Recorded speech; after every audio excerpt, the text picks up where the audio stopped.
This is my first video update coming to you from Athens, Greece on this Tuesday morning. Let's talk about some news. So we had another big day of missile strikes throughout Ukraine. Every city was targeted, from Dnipropetrovsk to Lviv, Odessa, Poltava, Kharkiv. Every city was hit by Russian missiles yesterday. Ukraine air defense, though the Zelensky regime would argue otherwise, and we've gone over the Zelensky regime's magic math when it comes to talking up their air defense systems. But another effective day of missile strikes, blackouts throughout Ukraine, and the air defense systems, or whatever patchwork of air defense systems the Zelensky regime has at their disposal, was helpless against this latest massive Russian missile strike throughout Ukraine. And this has become a pattern now over the past couple of months.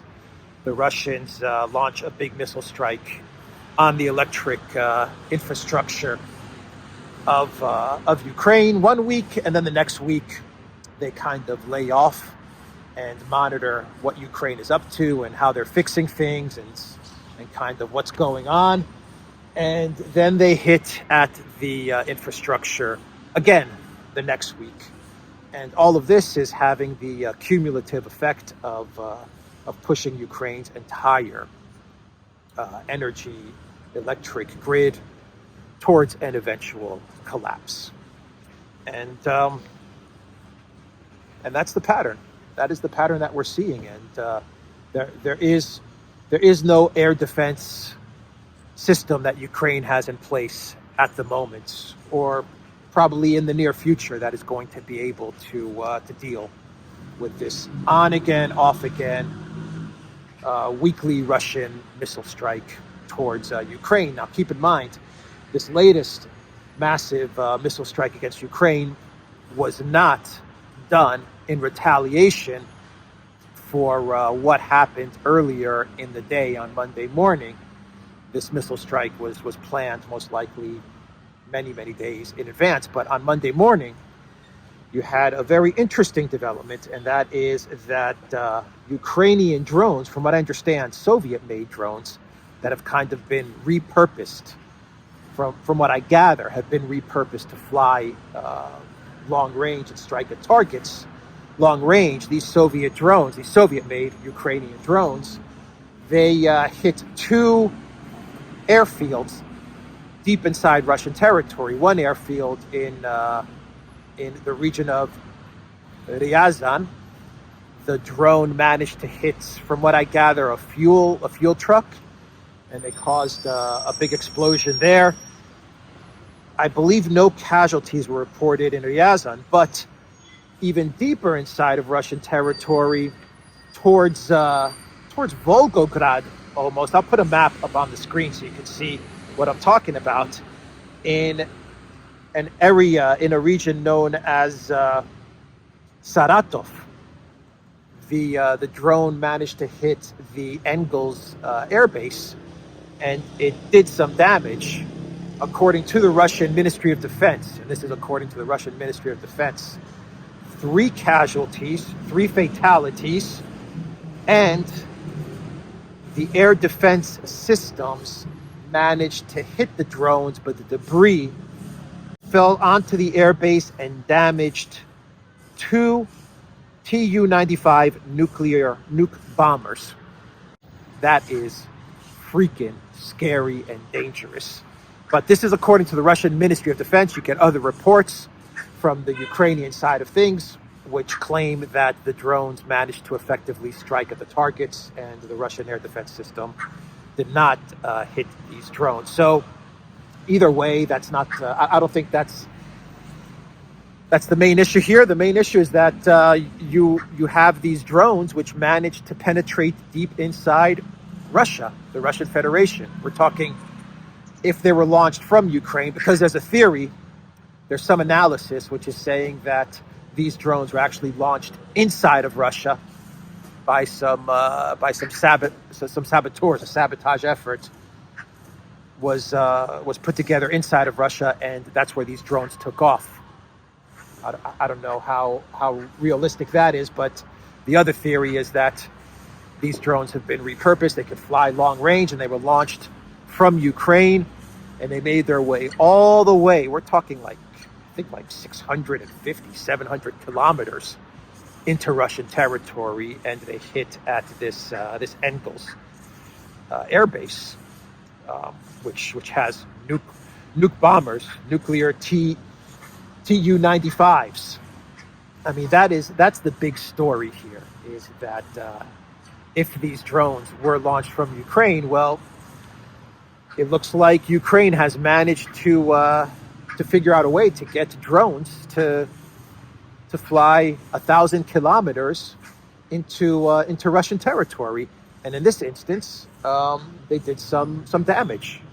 Three fatalities. Now, there was a story running about a week ago, which claimed that Ukraine is now producing drones, or has the capability of producing drones which can fly a distance of 1,000 kilometers, and they were testing those drones out. That was a story that ran last week, and who knows? Is this what we're talking about? Is this the test run that Ukraine launched with these 1,000-kilometer distance long-range drones? I don't know, but the retaliation, well, the missile strike yesterday was not in retaliation for what happened yesterday morning. We're going to probably see a retaliation for what happened yesterday morning, maybe sometime in this week or the next. I don't know if there is going to be a retaliation. But even today, even this morning, you had reports that a drone managed to hit the Kursk structures in the region of Kursk. And let me see if this was an air base or what exactly they hit in Kursk. Now, this region is much closer to the border with Ukraine, and there have been instances of many attacks in Kursk that the Ukraine military has launched. But still, three drone attacks in 2 days, and two of those attacks were deep inside of Russian territory. I can't find the story right now as to what they hit in Kursk, but let me know in the comments down below exactly what was targeted in this region this morning. So the pressure now is going to fall under the Kremlin and President Vladimir Putin, Russian President Putin, to retaliate.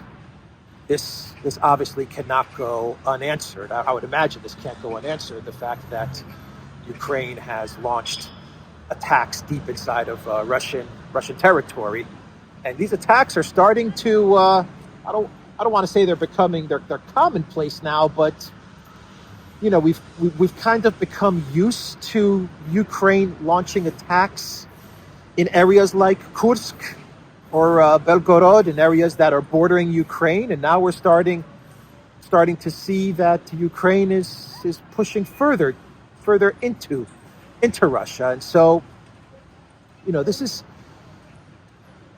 starting to become normalized in a way.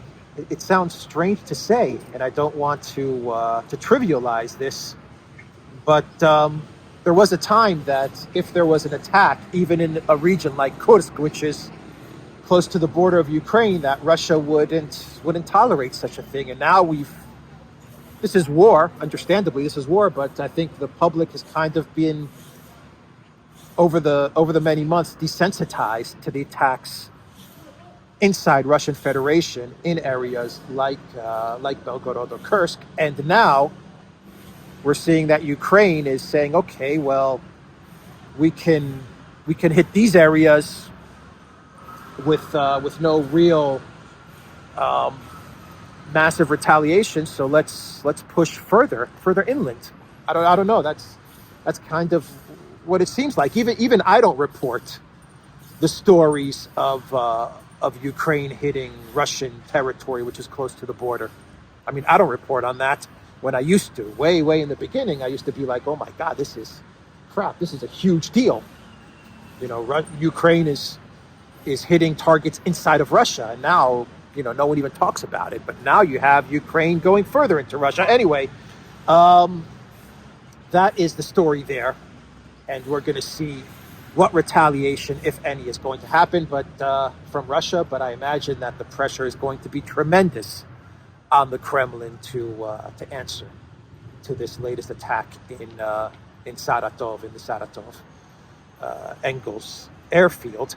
And I just can't help but think that all of this is connected. It's just my opinion. Is connected to the recent trip of what is her title? Under Deputy Secretary of State Victoria Nuland.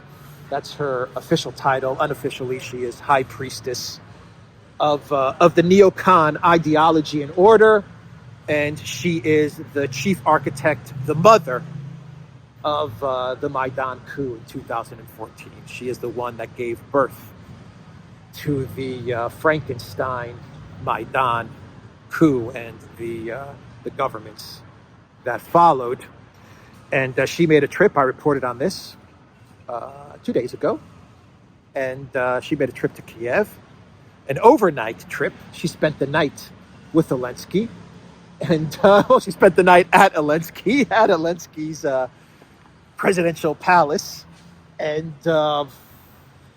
she went to Kiev, spent the night there, and lo and behold, the next day you have the drone strikes deep into Russian territory. And this comes at a time when you have people like Macron and Scholz making very public statements that they feel they should try to provide Russia or work with Russia to provide security guarantees for the benefit and for the future of Europe, and in an effort to kind of wind down this war. And they've acknowledged, Macron and Scholz, that Russia should get security guarantees from the collective West, from NATO, etc. I reported on this as well. So you have some high-profile European leaders talking about dialogue with Putin and security guarantees. Scholz spoke with Putin. I think Macron is trying to get on the line with Putin as well. And they're talking about security guarantees. The neocons dispatched Nuland to Kiev. She spends the night at Zelensky's pad. And you get these drone strikes deep inside Russian territory. They hit an airbase which hosts nuclear bombers. And of course, Russia is going to be forced to answer to this. They're going to have to retaliate. I imagine they're going to have to retaliate. And then when Russia retaliates, the collective West is going to then have to escalate on their side as well in the form of sanctions or more weapons to Ukraine or more money to Ukraine. And so this vicious circle continues. This is the trap that the neocons, along with their puppet Zelensky, have put us in. I refuse to believe that this drone attack was not sanctioned by someone very high up in the Biden White House. And coincidence that a very high up senior official at the Department of State was in Kiev, and then you have all of this happen, and it just happens to be that very official that is most invested in the Ukraine project. And so you have this happen. Well, I don't think this is coincidence at all. So that is that's what I think is going on, or that could be one of the scenarios that is taking place with regards to Nuland, these drones, and everything that has happened over the past day and a half. So we await to see what Russia is going to do. How are they going to answer these drone strikes deep inside of Russian territory? And the EU, well, they are already preparing their 9th sanctions package, number 9, because the first 8 worked out so well. And we are getting reports from various collective West media outlets. Bloomberg is one that comes to mind, where they are saying that the European Union is very close to agreeing to a ninth sanctions package, most likely next week when EU officials meet. They are going to approve a ninth sanctions package, and this sanctions package, according to Bloomberg's sources, is focused on tackling the drone issue. Now, this is important. This is very important because what Bloomberg is reporting is that the European Union, the collective West, is going to use sanctions to try and disable Russia's drone attack capability in Ukraine. And they're going to go after, from what I read, 200 individuals, entities, military-industrial complex companies, media companies as well. But basically, they're going to focus on entities, companies, individuals, that government officials that have some sort of connection to drone manufacturing and drone production and stuff like that. And this explains also why the United States is also trying to figure out a way to hit at Iran and to try to go after Iran's drone industry, because they're still stuck in this belief that it is Iran that is providing the drones to Russia, and then Russia is using these drones, these kamikaze drones, to hit at Ukraine. And so that's going to be the focus, according to Bloomberg and other media sources, of this ninth energy package. I'm sure they're going to put all kinds of other stuff in there as well. Perhaps they're going to put a full Schengen ban on Russian tourists and travel to the European Union. That may be on the table as well. But Bloomberg also reported that this sanctions package is kind of like the complement to the G7 EU oil price cap that they agreed on the other day. And so they needed to get this sanctions package passed close to the agreement of the EU price cap to add more media effect. Once again, Van der Crazy, the pirate of Brussels, is coming out with statements. Pretty much this is like a scripted statement now that she pulls out of her drawer every time they come up with a sanctions package. And she says, now this ninth energy sanction strikes at the heart of Russia's war industry and the Russian war machine. That's pretty much what she's saying. I'll try to dig up the quote if I can find it and put it up on the screen. But I mean, I think we've pretty much memorized the standard line that she recites after every EU sanctions package, which is, these EU sanction packages, this is going to be the one that makes a difference. And this is the sanction package that strikes at the heart of Russia's military capability and Russia's war machine. That was pretty much her statement. But Politico, I pulled up a Politico article right now. EU is finalizing the plan for the next wave of sanctions. So yeah, that's oh, here we go. Here's a Van der Crazy quote. We are working hard to hit Russia where it hurts, to blunt even further its capacity to wage war on Ukraine. Van der Leyen said, adding that work on the matter is proceeding at full speed because we are going to make sure that Russia's economy is in tatters, I tell you, in tatters. That is the goal. We have to make sure that Russia's war machine is in tatters and their economy is in tatters, and that they have no more dishwashers to get those microchips so that they can put those microchips in fighter jets. I am telling you, tatters, tatters, tatters. Anyway, it is significant that that the collective West is admitting that the only tool they have to stop the Russian drone strikes in Ukraine are sanctions. They're pretty much admitting that their little patchwork scheme of air defense systems, air defense systems from the Netherlands and the UK and the US and France, that it's not working. It's not stopping the Russian drones and the missiles. And so what's the only tool they have left? Sanctions. And that's not going to work either. Sanction Iran, sanction Russia, sanction individuals, entities. Let's try to figure out who's involved in this drone industry that Russia or Iran has, so that we can kind of stop the airstrikes on Ukraine via sanctions. This is an admission of defeat from the collective West. This air defense thing that they were talking about 2 weeks ago, that they're going to give Ukraine all of these air defense systems, and that's going to protect Ukraine. Well, they're admitting here in this new sanctions package that it's not working. They have no answers on a military level. They have no answers to stop Russia. So what are they going to do? They're going to try to figure things out on a sanctions level. Anyway, let's talk about Germany and France. No, not Germany and France. Let's start with Germany and Norway first, and then we'll go to France afterwards. And now we're going to enter a series of clown worlds. Now we're going to enter clown world, and I really, really mean that. So Norway and Germany.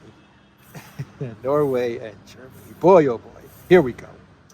Norway and Germany are asking NATO to protect underwater gas pipelines.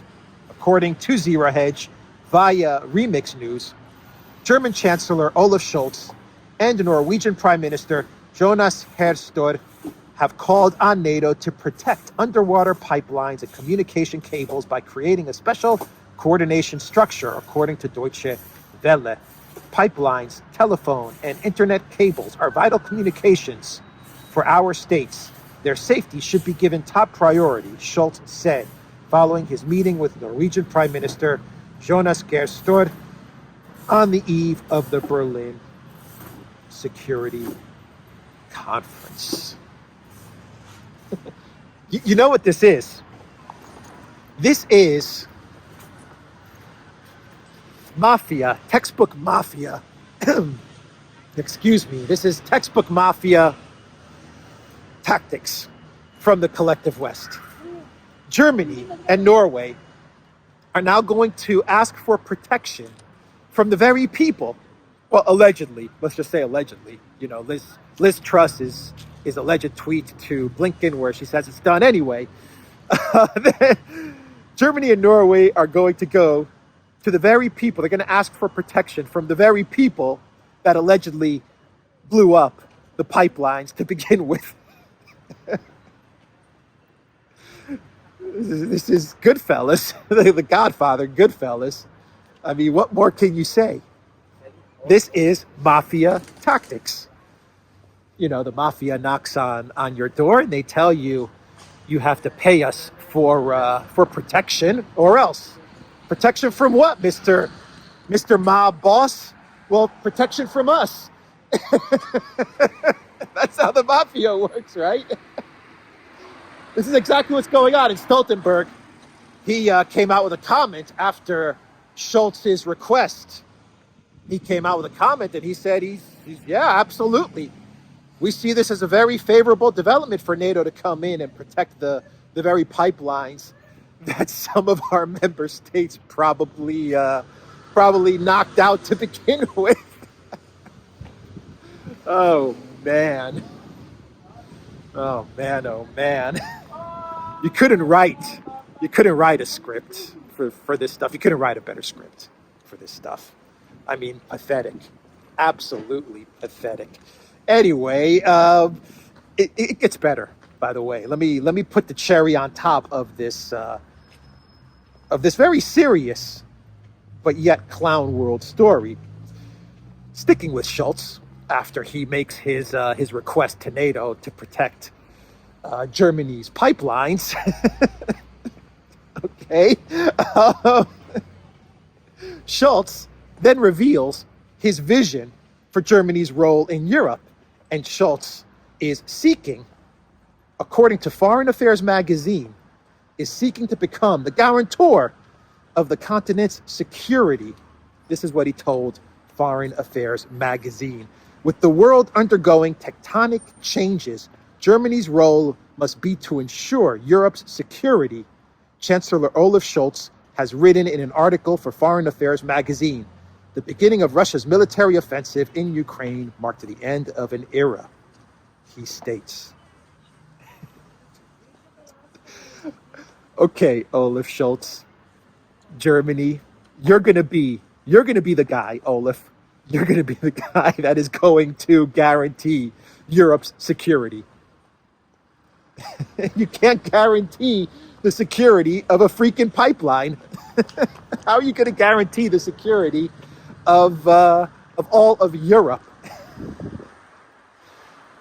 We kind of know who did the pipeline job, and you're looking the other way, and now you're coming back to the German citizens, to European citizens, and you're coming back to all these people in Europe, and you're saying we're going to be the ones that are going to guarantee your security. Okay, all right, yeah, yeah. I'll pass on that one. Oh my God, Olaf. Incredible. I think right now Olaf Scholz should get to the bottom of what happened with Nord Stream 1 and Nord Stream 2 before he goes off and starts making these big promises of guaranteeing all of Europe's security. How about that? How about you get to the bottom of Nord Stream 1 and Nord Stream 2?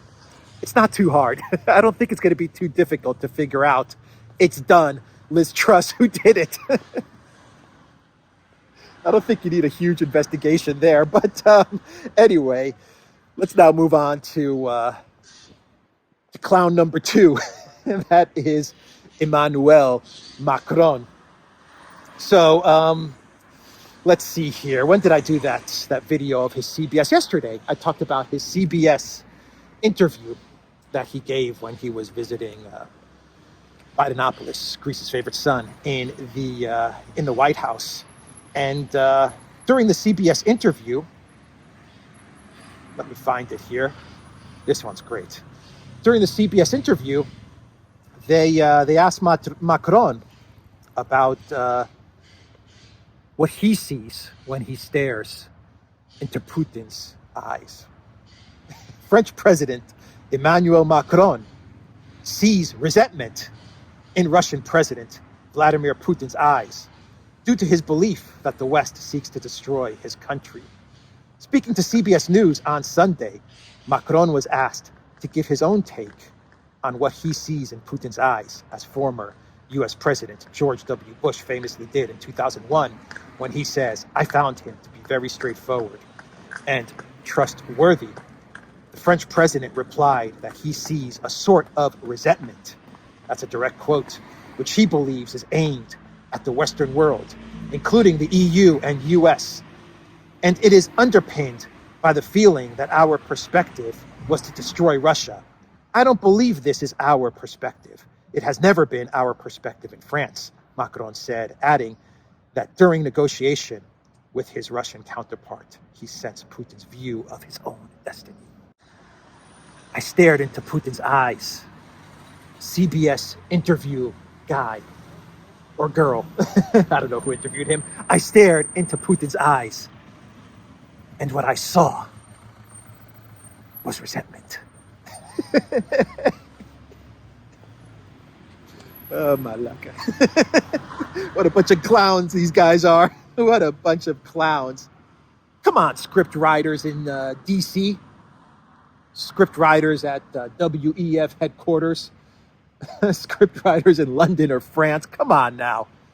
You have to rehash a script from George Bush's days? You can do better than that. You guys can do better than that. Have you run out of original ideas already that you have to repackage, repurpose? George Bush's script, his line with "I stared into Putin's eyes and I saw a soul, a straightforward, trustworthy soul," or whatever Bush said. You had to pull that one out of the archives. God, come on, guys. Where's your creativity? You're losing it, scriptwriters. Assad must go. Putin must go. I stared into his eyes, George Bush. I stared into his eyes, Emmanuel Macron. Very disappointing from our beloved scriptwriters. Very disappointing. You know, Macron, for his part, you know, he did his best to to pull the line off. You know, he did what he needed to do to make that line really stick. You know, but it's hard. It's hard to work as an actor when you're given such types of scripts. We can't blame Macron. He's just the actor. This is really the fault of the script writers, and you know he's doing the best he can with the material he's been given. But yeah, what do you see when you stare into Macron's eyes? What do I see when I stare into Macron's eyes? When I stare into Emmanuel's eyes, I see a banker, globalist, Klaus Schwab puppet. That's what I see when I stare into Macron's eyes. I like the response of, well, where did Putin come up with the idea that we want to destroy Russia? Where could he have possibly come up with that idea? Maybe the fact that maybe the fact that Joe Biden said it during a trip to Poland 5 months ago that he wants regime change in Russia. Maybe, I don't know, maybe he got the idea from there. I don't know. maybe just that might have kind of, you know, given a hint to Putin that yeah, they want regime change. I'm sure that Putin's just imagining all this stuff, all of this, you know, collective West, regime change, balkanization of Russia, the conferences in Prague that took place 3 months ago about breaking Russia up, Kasparov and his little think tanks that talk about balkanizing Russia, the think tanks, the NGOs, the John Boltons of the world, you know, take all of that out, the Navalny's and the protests that they try to engineer in Russia and all the regime change all around the world. And yeah, take all of that and put that aside. Where could Putin be getting this crazy idea that they want regime change in Russia? Not forcing Zelensky to just say that Ukraine's going to be neutral, not following Minsk 1, not following Minsk 2, pouring weapons into NATO weapons into Ukraine, pouring mercenaries into Ukraine, all of these things. Well, where would he get this idea that they want regime change? Putin, you're being silly. That's what Macron is telling Putin. Putin, man, you're being silly. We don't want regime change, bro. That's the furthest thing from our mind. Anyway, let's do one more cloud world and we'll wrap this up. And this is going to be a super quick one. The Financial Times. The Financial Times, they have named their man of the year. Can you say man of the year? Or is it person of the year? Person of the year.